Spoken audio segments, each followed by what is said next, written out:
Hello friends, welcome to Tamil சமையல். இன்றைக்கி நம்ம சேனலில் சக்கரை பொங்கல் எப்படி செய்கிறதுன்னு பார்க்கலாம். பிகினர்ஸ் கூட ஈஸியாக செய்கிற மாதிரி குக்கர்லேயே ரொம்ப ஈஸியாக செஞ்சுருக்கோம். இப்போ இந்த சக்கரை பொங்கல் எப்படி செய்கிறதுன்னு பார்க்கலாம்.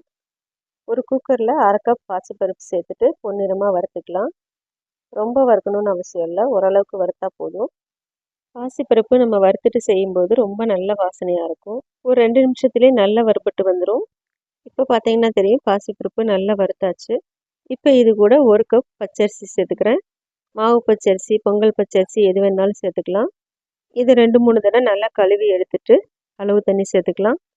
1 கப் அரிசி எடுத்தோம்ல, அதுக்கு 5 கப் தண்ணி சரியாக இருக்கும். நான் 4.5 கப் தண்ணி சேர்த்துட்டு 1/2 கப் பால் சேர்த்துக்க போகிறேன். வெண்பொங்கல் சக்கரை பொங்கல் செய்யும்போது நீங்கள் அரிசியை மட்டும் கணக்கில் வச்சுக்கோங்க. 1 கப் அரிசிக்கு 5 கப் தண்ணி சரியாக இருக்கும். இப்போ 4.5 கப் தண்ணி சேர்த்துட்டு இதை ஒரு 1/2 மணி நேரம் அப்படியே ஊற வச்சுக்கலாம். அரிசி பருப்பை நம்ம ஊற வச்சுட்டு செய்யும்போது தான் பொங்கல் நல்லா குழஞ்சி வெந்து வரும். இப்போ பாருங்கள், 1/2 மணி நேரத்துக்கு அப்புறம் குக்கர் மூடி போட்டு 5 விசில் வச்சு எடுத்துக்கலாம். இது வெந்துட்டுருக்கிற நேரத்தில் நம்ம வெல்லத்தை கரைச்சி எடுத்துக்கலாம். நீங்கள் யூஸ் பண்ணுற வெல்லத்தில் மண் இல்லாமல் இருந்துச்சுன்னா டைரெக்டாகவே சேர்த்துக்கலாம். இல்லைன்னா இந்த மாதிரி கரைச்சிட்டு வடிகட்டி அப்புறமா சேர்த்துக்கோங்க. ஒரு பாத்திரத்தில் 2 கப் வெல்லம் சேர்த்துக்கலாம். நம்ம அரிசி எடுத்த அதே கப்லேயே 2 கப் வெல்லம் சரியாக இருக்கும். கூடவே 1/2 கப் தண்ணி சேர்த்துட்டு நல்லா கலந்து விட்டுட்டே இருங்க.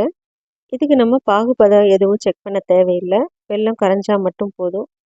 இந்த மாதிரி நல்லா கலந்து விட்டுட்டே இருக்கும்போது தான் வெல்லம் ஈஸியாக கரைஞ்சி வரும்.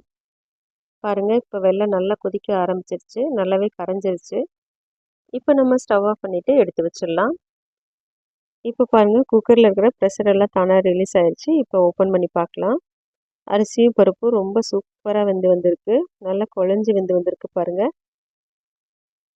பொங்கலில் நம்ம வெள்ளைக்கரைசல் சேர்க்கறதுக்கு முன்னாடி இந்த மாதிரி நல்லா மசிச்சு விட்டுருங்க. கூடவே 1/2 கப் பால் சேர்த்துக்கலாம். இது காய்ச்சி ஆற வச்ச பால் தான். பால் சேர்த்து செய்யும்போது பொங்கல் ரொம்ப டேஸ்டியாக இருக்கும்.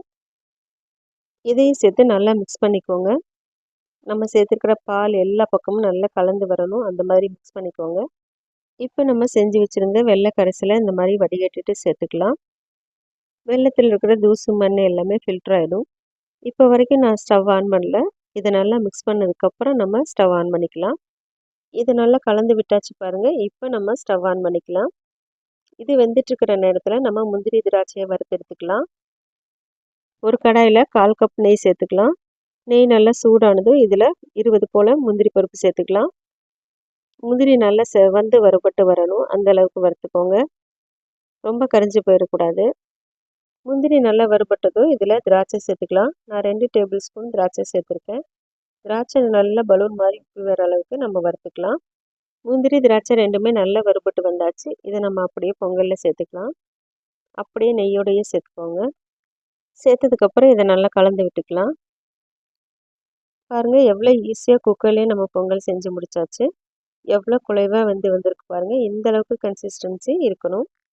அப்போ தான் சாப்பிட்றதுக்கு ரொம்பவே டேஸ்டியாக இருக்கும். ஃபைனலாக இதில் 1/2 டீஸ்பூன் ஏலக்காய் தூள் சேர்த்துக்கலாம். இதையும் சேர்த்து நல்லா மிக்ஸ் பண்ணி விட்டுக்கோங்க. ரொம்ப சூப்பரான சக்கரை பொங்கல் ரெடி ஆயிடுச்சு. நீங்களும் செஞ்சு பார்த்துட்டு டேஸ்ட் எப்படி இருக்குதுன்னு மறக்காமல் கமெண்ட்டில் சொல்லுங்கள். இந்த வீடியோ உங்களுக்கு பிடிச்சிருந்துன்னா லைக் பண்ணிவிட்டு தமிழ் சமையலுக்கு சப்ஸ்கிரைப் பண்ணிக்கோங்க. தேங்க்ஸ் ஃபார் வாட்சிங்.